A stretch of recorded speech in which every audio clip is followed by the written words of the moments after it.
Olá, eu sou Joyce da Silva Alves, sou bacharel em Direito pela Universidade Alfa Unipac de Almenara e bacharel em Administração pela Unopar. E hoje estou aqui como pós-graduanda do curso de Gestão Pública pela Universidade do Estado de Minas Gerais.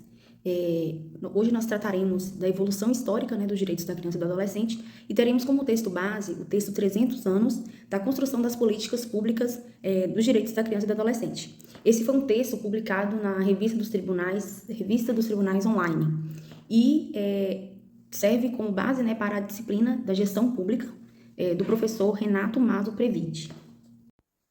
Nós tivemos a primeira fase, que foi a fase da absoluta indiferença.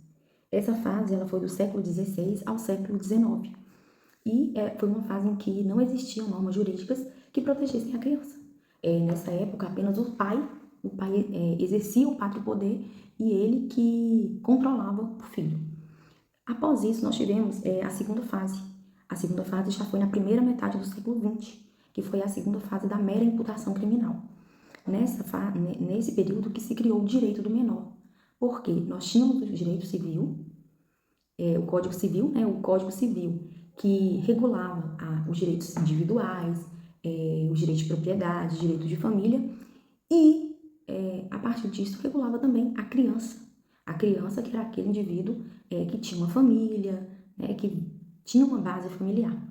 E, em contrapartida, nós tínhamos o direito do menor, que surgiu nessa época em proteção aos menores, que eram assim chamados por não terem família, por serem pessoas carentes, às vezes eram delinquentes, abandonados pelos pais. Então, quando eles estavam nessa situação, eles eram chamados de menores.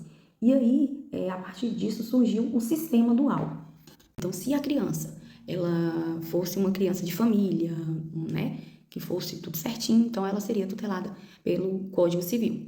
Por outro lado, se fosse uma criança abandonada, se fosse uma criança à época delinquente, como era chamada, essa criança seria tutelada pelo direito dos menores. Então, por isso, fala-se em sistema dual, por conta dessa separação. E nesse sentido, a gente tem uma fala de Saraiva.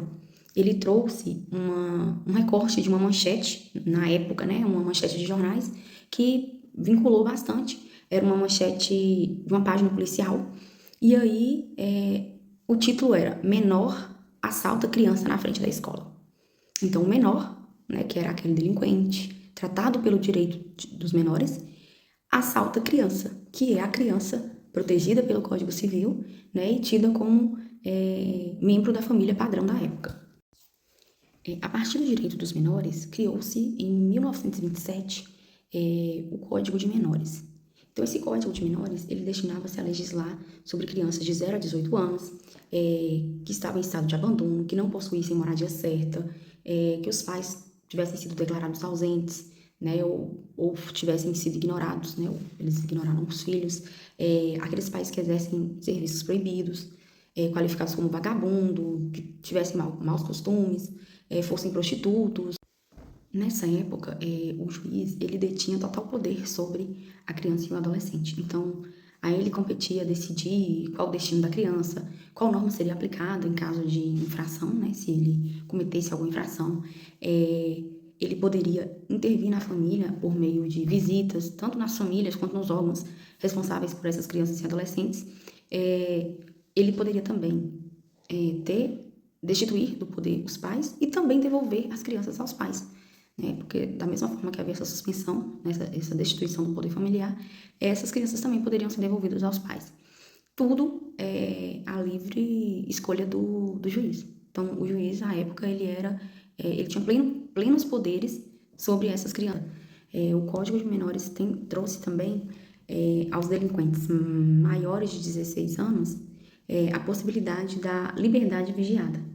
Essa liberdade vigiada, ela funcionava da seguinte forma: os familiares, eles se responsabilizavam pelo que acontecesse com o adolescente, a partir da infração cometida. Então, a família seria responsável pela regeneração, pela reparação dos danos, pela apresentação mensal ao juízo, se fosse necessário, se houvesse essa determinação. Os jovens de 18 a 21 anos, eles tinham atenuantes no Código Penal, porque os menores de 18 eram inimputáveis e dos 18 aos 21, eles teriam atenuantes. Hoje a gente tem, né, no Código Penal, atenuante da minoridade de 21 anos. Então, se o sujeito ele comete um crime sendo menor de 21 anos, entre 18 e os 21 anos, ele vai ter um atenuante na pena dele. E também, a partir disso, essa idade também, ela vai contar para o prazo prescricional. Então, se o sujeito, ele era menor de 21 anos, né, entre 18 e 21 anos, quando cometeu esse crime, e para correr a prescrição, esse prazo prescricional, ele cairá pela metade. A criança, ela era retirada da família com esses 30 dias. Dentro desses 30 dias, se a família não reclamasse, né, o responsável não reclamasse, essa criança poderia ser tomada por qualquer outra família, né? Qualquer outra pessoa poderia ter, desde que não fossem, né, pessoas perigosas, voltadas, né, a crimes. Então, qualquer outra pessoa idônea, ela poderia ter o pátrio poder dessa criança. E, como eu disse, a diferença é que à época não tinha esse processo legal. E outra, a criança era tomada da família, né, era destituída da família, e eles não tentavam reintegrar essa criança. Se a família não foi atrás, eles também não iam atrás da família, né, nem da família, um núcleo familiar, e nem de uma família extensa, né, ou uma família substituta, eles não faziam nada disso. Então, hoje existe todo um processo antes que essa criança seja realmente destituída do poder dos pais, né, ou dos responsáveis, né, ou da guarda, que seja a guarda ou o poder pátrio mesmo. Então, hoje tem todo esse processo. Nós temos, então, a terceira fase, que é a fase da situação irregular.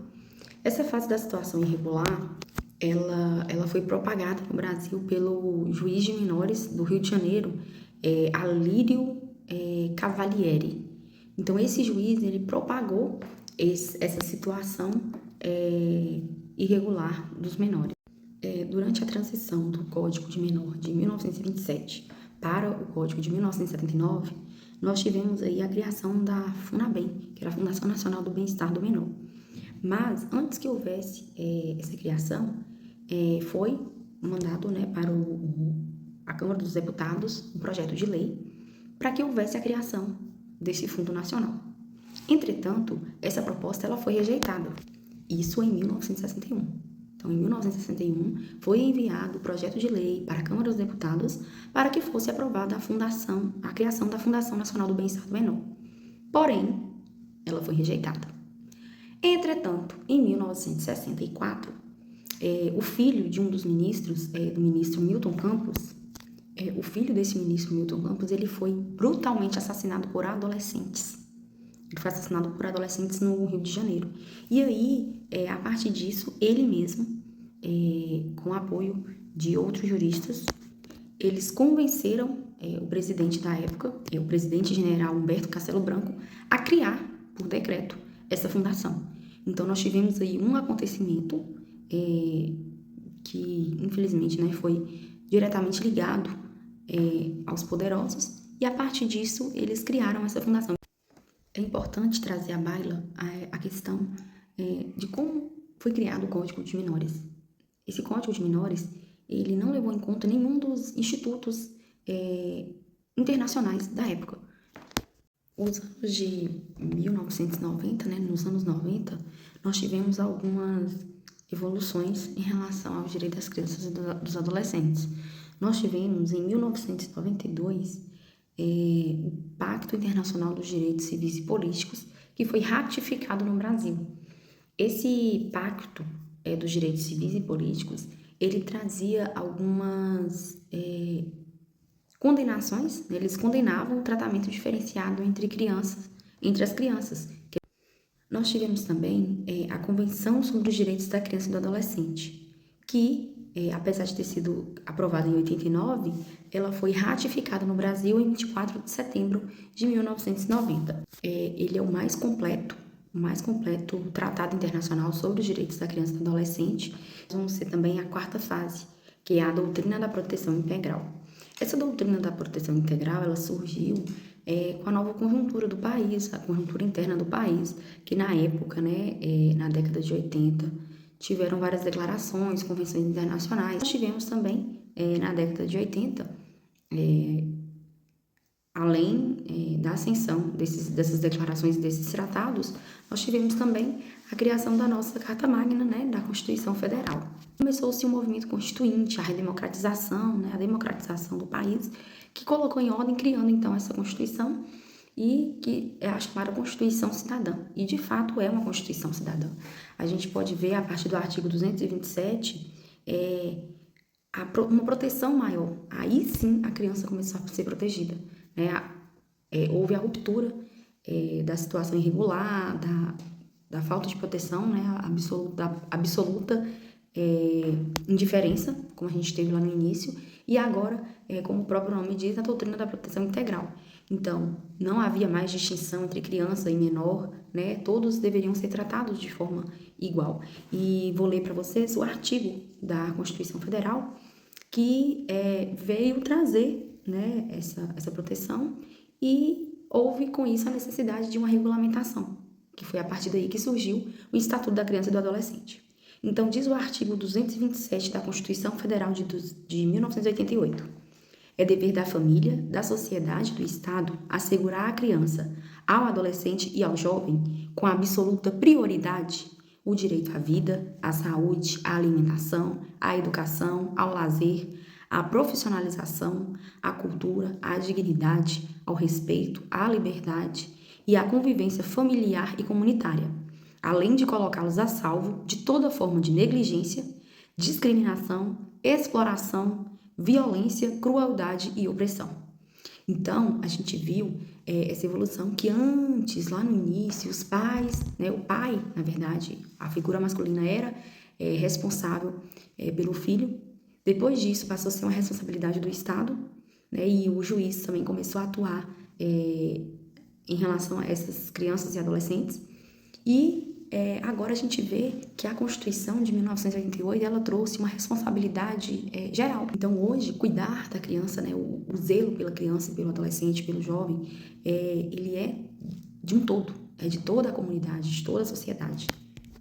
O Estatuto da Criança e do Adolescente, que nasceu, né, a partir desse artigo 227, é uma lei aprovada em 13 de julho de 1990. Então, essa lei, ele veio assegurar com absoluta prioridade os direitos da criança e do adolescente. Ela normatizou a atuação do Poder Judiciário. Então, antes, o juiz, ele atuava, né, sozinho, ele tinha plenos poderes. Hoje ele tem ajuda de equipes técnicas, tem também atribuições do Ministério Público, temos os conselhos tutelares, temos os conselhos municipais, né, dos direitos da criança e do adolescente, aí vem o Conselho Nacional, os conselhos estaduais. O Ministério Público e os conselhos tutelares, eles atuam na fiscalização dos direitos dessas crianças e desses adolescentes. E temos também os conselhos, né, nacionais, estaduais e municipais, que eles vêm com atribuição para a criação, formulação de políticas públicas, né, de políticas nacionais para as crianças, adolescentes. E aí entra, mais uma vez, a responsabilidade da comunidade, né?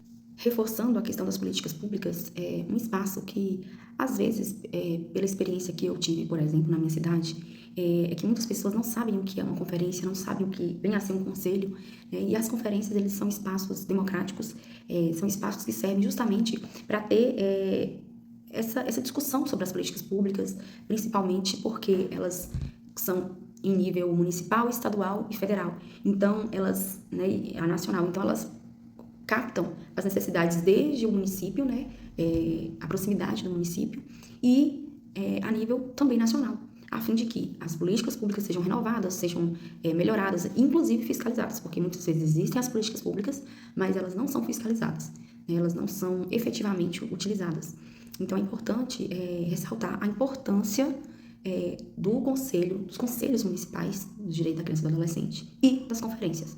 Então, quando houver algum debate em relação a isso, é interessante que você participe, né, para que você, além de conhecer, você possa também participar da construção dessas políticas públicas.